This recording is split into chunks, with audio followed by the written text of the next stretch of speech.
Hello, good morning dear student. Gayatri Vidya Mandir के YouTube channel पे आपका स्वागत है। आज अपन क्लास 9th के विषय विज्ञान के अगले चैप्टर नंबर 9 जिसका नाम बल एवं गति के नियम, इसके अभ्यास प्रश्न अपन करने जा रहे हैं। ठीक है, तो अपना NCERT पाठ्य पुस्तक पृष्ठ संख्या 151 पे पहला क्वेश्चन ये है कि यहाँ पे दे रखा है कि निम्न में से किसका जड़त्व अधिक है। ठीक है, इसमें 3 ऑप्शन दे रखे हैं, तीनों की कंडीशन में आपको बताता है कि एक रबर की गेंद और उसका उसी आकार का पत्थर। पहले अपन जड़त्व को समझते हैं। जड़त्व क्या है? जड़त्व एक्चुअल में विरामावस्था में कोई भी वस्तु स्थित है, इस पर जो गति में विरोध करने की प्रवृत्ति है, गति में विरोध करने की प्रवृत्ति को ही अपन क्या कहते हैं? जड़त्व कहते हैं। ठीक है, अब जड़त्व एक्चुअल में देखें, विरोध किसका अधिक होगा? जिसका द्रव्यमान अधिक होगा उसका विरोध भी अधिक होगा। जैसे 5 किलोग्राम और दूसरा है 10 किलोग्राम का, तो 5 किलोग्राम को अपन कम बल के द्वारा भी हटा सकते हैं, अर्थात इसमें विरोध करने की प्रवृत्ति क्या है? कम है। तो एक रबर की गेंद की तुलना में उसी आकार का पत्थर का द्रव्यमान क्या होगा? अधिक होगा। इसलिए अपन कहेंगे पत्थर का जड़त्व अधिक होगा। दूसरी बात करें साइकिल और रेलगाड़ी की, रेलगाड़ी का द्रव्यमान अधिक होगा, तो रेलगाड़ी का जड़त्व अधिक। दूसरा है कि एक 5 रुपये का एक सिक्का और 1 रुपये का एक सिक्का, 2 सिक्के हैं, एक 5 रुपये का है, उसका 5 रुपये के सिक्के का द्रव्यमान थोड़ा अधिक होगा, तो अपन कहेंगे 5 रुपये के सिक्के का जड़त्व अधिक। और इसमें कारण दे रखा, क्योंकि किसी वस्तु का द्रव्यमान उसकी जड़त्व का माप है। जितना अधिक द्रव्यमान होगा जड़त्व भी उतना अधिक होता है। तो आपको समझ में आएगी जड़त्व क्या होता है एक्चुअल में? द्रव्यमान का माप, जिसका द्रव्यमान अधिक उसका जड़त्व भी अधिक। यहाँ पे दे रखा है कि नीचे दिए गए उदाहरण में गेंद का वेग कितनी बार बदलता है, जानने का प्रयास करें। कि एक फुटबॉल है, एक खिलाड़ी इस गेंद को किक लगाता है और गेंद किक लगने के पास में लगाकर गेंद को अपनी टीम के दूसरे खिलाड़ी के पास में से यहाँ पर पहुँचता है। दूसरा खिलाड़ी उसी गेंद को किक लगाकर गोल के पास पहुँचाने का प्रयास करता है और यहाँ पे गोलकीपर खड़ा रहता है और उस गेंद को पकड़ता है और अपनी टीम के खिलाड़ी की ओर किक करता है। ठीक है, इस कंडीशन के अंदर कितनी बार गेंद का वेग परिवर्तित हुआ? पहली बार तो देखें यहाँ पे गेंद विरामावस्था में थी, उस समय कोई देखें गेंद जब विरामावस्था में थी तब उसका वेग 0, फिर अपन ने किक लगाया तो उसका वेग 0 से कुछ वेग u परिवर्तित हुआ, फिर u वेग से गति करता दूसरे खिलाड़ी के पास में जिस वेग से गति कर रही थी उससे उसके वेग में वापस क्या होगा? परिवर्तन आएगा। परिवर्तन आने के पश्चात वो गोलकीपर पकड़ेगा, गोलकीपर पकड़ेगा मतलब उसका वेग पुनः क्या होगा? 0, और वापस अपने पक्ष के खिलाड़ी को देगा तो उसका वेग पुनः चेंज हो जाता है। तो यहाँ पे एक सारणी या टेबल बना के दिया गया है कि देखें कारक, पहले खिलाड़ी द्वारा गेंद लगाया गया किक तो वेग u से u बदल जाएगा, दूसरे खिलाड़ी द्वारा गोल दूसरी तरफ लगाया जाता है तो वेग पुनः क्या हो जाएगा? परिवर्तित, और गेंद को विपक्ष गोलकीपर पकड़ लेगा तो उसका वेग क्या हो जाएगा? 0 हो जाएगा, और विराम गेंद को पुनः गोलकीपर मारेगा तो उसका वेग कुछ परिवर्तित हो जाएगा। ठीक है, तो यहाँ पे देखो पूछा कितनी बार, तो कितनी बार? 4 बार। ठीक है, यहाँ पे देखिए किसी पेड़ की शाखा को तीव्रता से हिलाने पर कुछ पत्तियाँ झड़ जाती हैं, इसका मुख्य कारण क्या है? जड़त्व। जैसे ही अपन पेड़ को हिलाएंगे पेड़ के साथ में उसकी टहनियाँ हिलेगी, लेकिन जो इसकी पत्तियाँ हैं वो विरामावस्था में होगी, क्या होगी, विरामावस्था में। तो वह जड़त्व क्या होता है कि गतिशील है तो गतिशील रहती है, स्थिर है तो स्थिर रहती है, जब तक अपन उस पर कोई बाह्य बल नहीं लगाएंगे। ठीक है, तो ये अपनी अवस्था में परिवर्तन का हमेशा विरोध करता है। अवस्था में परिवर्तन का विरोधी क्या कहलाता है, जड़त्व कहलाता है। अर्थात ये पत्तियाँ अपनी गतिशील अवस्था का विरोध करेगी, जिसके कारण पत्तियाँ जड़कर गिर जाती है। ठीक, अगला क्वेश्चन ये है कि जब कोई गतिशील बच अचानक रुकती हैं तो आप आगे की ओर झुक जाते हैं, और जब विरामावस्था से गतिशील होती है तो पीछे की ओर हो जाता है।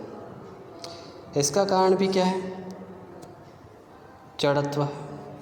क्योंकि अपन कोई भी वस्तु या अपन हमेशा अपने अवस्था में परिवर्तन का विरोध करते हैं। जैसे गतिशील है तो गतिशील अवस्था में रहना चाहेंगे, स्थिर है तो स्थिर रहना चाहिए।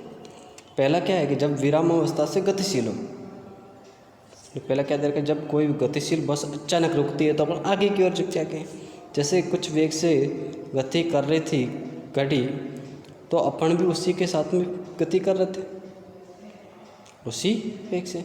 लेकिन अचानक ये बस या गाड़ी ब्रेक लगाती है, लेकिन अपन जड़त्व के नियम का पालन करेंगे, गतिशील अवस्था का अपन क्या करें, ये स्थिर जो ब्रेक लगाया तो ब्रेक लगाने का अपन क्या करें, विरोध करें। विरोध करने के कारण अपन आगे की ओर झुक जाते हैं। तो इसमें लिखा है जब गतिशील बच्चा अगर रुकती है तो हमारा शरीर भी गतिशील होता है, और हमारे शरीर का निचला हिस्सा जो बस के साथ साथ गतिशील है पर तुरंत रुक जाता है, परंतु ऊपरी हिस्सा गति के जड़त्व के कारण अभी भी क्या रहता है, गतिशील रहता है। अतः बस में सवार व्यक्ति आगे की ओर रुक जाता है। यही पोजीशन सेकंड है से हम कि जब हम ठहरी हुई बस में बैठे और अचानक बस चल पड़े तो हमारे शरीर का निचला भाग बस की सतह के संपर्क में आने के कारण तुरंत गतिशील हो जाता है, परंतु शरीर का ऊपरी भाग विराम अर्थात जड़त्व के कारण विरामावस्था में रहने की कोशिश करता है, जिसके कारण हम पीछे की ओर झुक जाते हैं। ठीक, नेक्स्ट क्वेश्चन देखें कि यदि क्रिया सदैव प्रतिक्रिया के बराबर तो स्पष्ट कीजिए कि घोड़ा गाड़ी को कैसे खींच पाता है। ठीक, तो यहाँ पे देखें कि क्रिया प्रतिक्रिया नियम कौन सा है, न्यूटन के गति का तृतीय नियम। वो क्या कहता है कि प्रत्येक क्रिया के विपरीत प्रतिक्रिया होती है, कैसे, बराबर तथा समान। अब देखिए घोड़ा इसको गाड़ी को खींच रहा है, तो ये बल जितना घोड़ा इस पर लगाता है उतना ही इसके विपरीत और भी बल लग रहा होगा। अब घोड़ा जितने बल से खींच रहा है उसका विपरीत बल कौन सा, एक तो गाड़ी के पहियों पे कारण घर्षण बल उसके विपरीत दिशा में हमेशा लगता है। ठीक है, दूसरा जैसे गाड़ी है तो उसको कुछ आनत तल पे ऐसे कुछ टंगी हुई होगी, इस प्रकार चले जाते तो क्षैतिज के प्रतिक्रियात्मक बल भी लगता है। ठीक है, तो यहाँ पे देखो क्वेश्चन के आंसर में कि तृतीय नियम प्रतिक्रिया बराबर तथा विपरीत दिशा में लगती है, परंतु दो भिन्न वस्तुओं पर लगता है। ठीक, यहाँ घोड़ा आगे की ओर झुककर किसी कोण पर अपने पाँव से जमीन को दबाता है तो जमीन घोड़े के क्षैतिज घटक पर जमीन क्या करेगी, घोड़े के क्षैतिज घटक पर प्रतिक्रियात्मक बल लगाती है, जो दो भागों में बढ़ जाता है। बल का ऊर्ध्वाधर घटक घोड़े को संतुलित करता है, जबकि क्षैतिज घटक, ठीक है, जैसे ये वापस समझे, जैसे यहाँ से इसका पैर जी, ठीक है, इसने कुछ बल आरोपित किया तो इसका एक घटक यह होगा, एक घटक यह होगा, ये उसको संतुलित करेगा और ये उसको आगे की ओर ले जाता है। ठीक है, यहाँ पे दे रखा देखिए,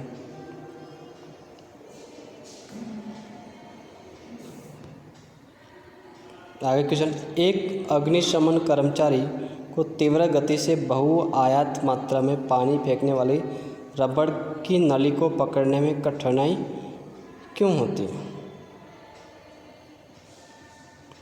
क्योंकि यहाँ पे भी यही क्या है, थर्ड लॉ का पालन करता है। न्यूटन के गति के थर्ड लॉ के अनुसार हमेशा क्रिया के विपरीत प्रतिक्रिया समान परिमाण में तथा विपरीत दिशा में होती है। तो पानी की धारा का तीव्र वेग आगे, जैसे ये मान लीजिए आगे की ओर निकलता है, तथा पीछे की ओर क्या होता है, प्रतिक्रिया लगाता है, जिसके कारण नली पीछे खिसकने लगती है और फिसलती है। यही कारण है कि अपने पास कि जिस वेग से आगे जाएगी उतना ही पीछे वो क्या लगाती है, धक्का लगाती है और पीछे फिसलने की कोशिश करती है। इसीलिए अपन को ऐसे रखें।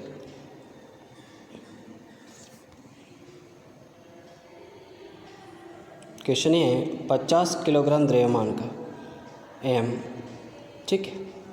अच्छा, ये 50 किलोग्राम द्रव्यमान की गोली 4 किलोग्राम द्रव्यमान की राइफल से 50 ग्राम की गोली 4 किलोग्राम द्रव्यमान की राइफल से 35 मीटर प्रति सेकंड के प्रारंभिक वेग से छोड़ी जाती है। तो राइफल में प्रारंभिक प्रतिक्षेपित वेग, ये अपने पास देखें, ये संवेग संरक्षण का नियम है। संवेग संरक्षण का नियम क्या कहता है कि क्रिया होने से पहले तथा क्रिया होने के पश्चात संवेग क्या रहता है, नहीं रहता है। क्रिया होने से पूर्व यहाँ गोली तथा राइफल दोनों का वेग शून्य था, अर्थात पहले का वेग संवेग शून्य होगा तो बाद का संवेग का भी कुल योग क्या रहता है, शून्य रहता है। संवेग क्या होता है, द्रव्यमान इंटू वेग, द्रव्यमान इंटू वेग। बाद का संवेग बराबर, मतलब मैं कह सकता हूँ राइफल का संवेग और गोली का संवेग परिमाण में बराबर होंगे, लेकिन डायरेक्शन में क्या होते हैं, विपरीत होता है, क्योंकि गोली आगे की दिशा में जाती है जबकि राइफल पीछे की दिशा में। गोली का द्रव्यमान 50 ग्राम है और ये कितना है, 4 किलोग्राम है, ठीक है।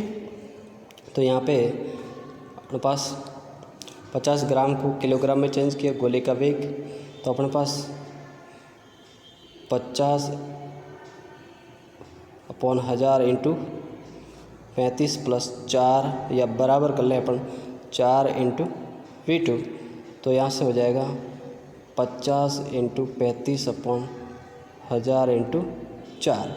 ये अपने पास यहाँ से कैंसिल हो जाएगा और ये वेग बहुत ही कम आता है।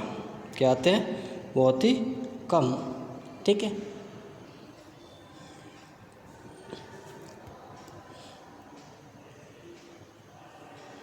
ठीक है, अगला क्वेश्चन